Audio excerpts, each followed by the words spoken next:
Hi there, my name is Carl Ball. I am the Digital Sales Director for Giant Partners. And first and foremost, thank you so much for tuning into this series. Personally, if you want to know about me, originally from Chicago, I've been doing this for 18 years, not just doing it, but actually with the company for 18 years. So definitely not my first rodeo by any means. I live and breathe this stuff. Today we have some tips and strategies based on web chat, which is pretty much the new, hot, and improved way of getting leads here in 2021. It's kind of a unique circumstance talking about web chat, especially in today's day and age, because very few people prefer to get on the phone, which is quite a paradigm shift for myself and the other reps that work here. It took a little bit to realize, but most of the inbound inquiries we have, whether it be for digital marketing services or for a list or for an append or an email campaign, any things that we do, people actually prefer to write in and chat. It's a little bit different from someone that's 40 or 30 talking to some of the new up and coming generation that's in the 20s and 30s or 40s that are reaching out via chat. So the goal of today is just to give you some, I hate this expression, but tips and tricks and maybe some things to help guide you and your sales team to make sure that you're maximizing every lead that comes in via chat, whatever format it's in. First and foremost, we want to address the most important question when it comes to web chat, and that is, drumroll please, how to answer questions on web chat. When people come in via chat and they're requesting a quote on a list or they're requesting a quote on something that you're selling, they're going to be asking you direct questions.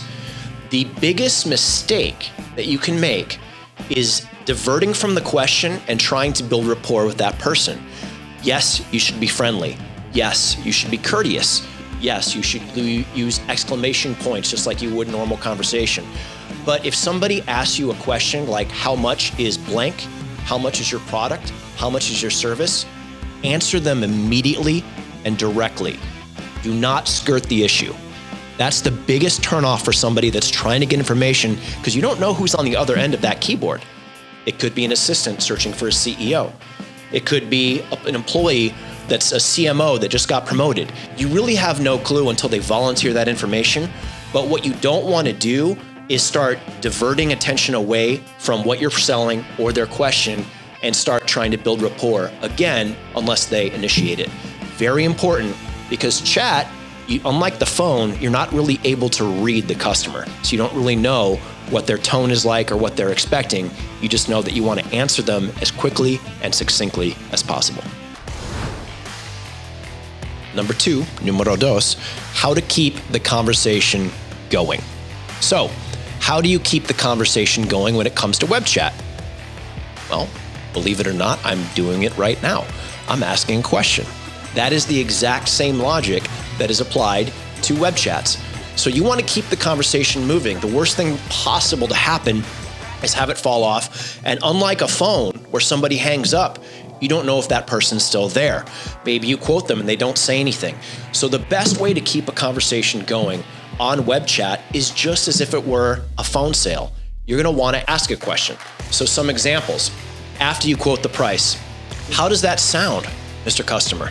Is this the pricing that you were looking for? What do you think of the package that we put together? Is there anything else that I can help you out with today? Did you want to start with option A, B, or C?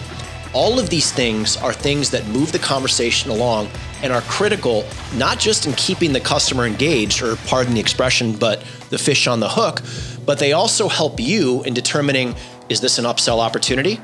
Is this going to be a large sale or a small sale? Is this going to be a repeat client? Where did the client find out about us? Again, you're not deterring too far off course. You're not asking them what their favorite sports team is. You're asking them things related to what they're inquiring about, and it gets a customer, just as in the phone, in a question and answer state. Question, answer. You want somebody constantly in that yes mode, but you want them actively engaged. And the easiest way to actively engage with somebody is to ask them a question and wait for the answer. That brings us to point number 3, which is how to steer the conversation. As we just learned, how to keep the conversation going is asking questions.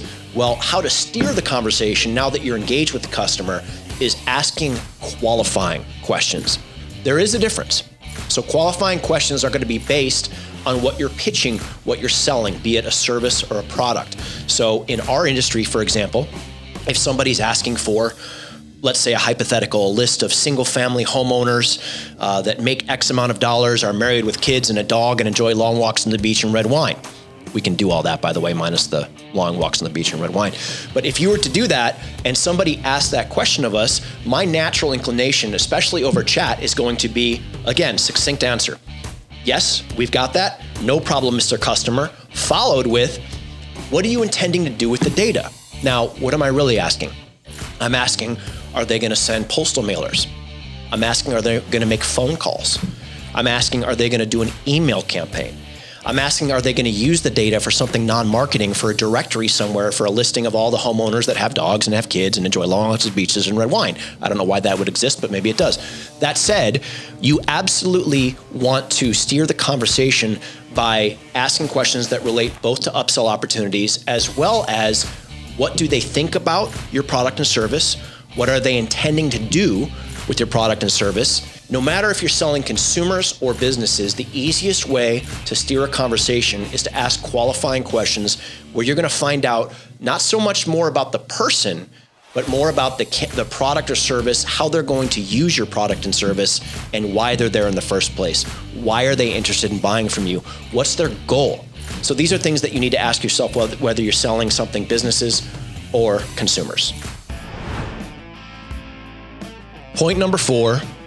We've heard this all the time since middle school, but it's applicable here.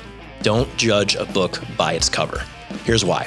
First of all, as I mentioned before, you don't know who's on the other end of that keyboard. It could be a CEO, it could be an owner, it could be an assistant. You have no idea. So you need to treat every inbound lead as if it were gold. I personally have made this mistake several times. Somebody comes in with a Gmail or a Yahoo. So instead of CEO at XYZ company, it's Bob at AOL.com. Now in my head, I'm making the mistake and writing this guy's off. Oh man, what's he want in our industry? Maybe he wants a business opportunity list or whatever it may be.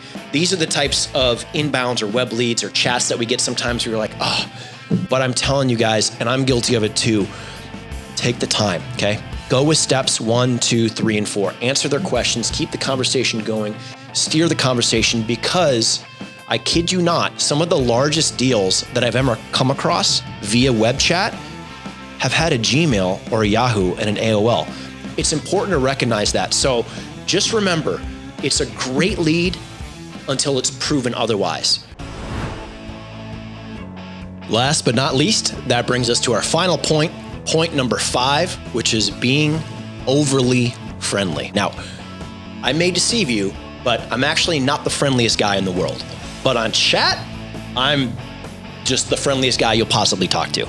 So what does that mean? That means maybe using some exclamation points where you wouldn't. That means answering people's questions honestly. And here's why. Our company included, most companies or most users that come in requesting information, they start by conversing with a robot or a bot.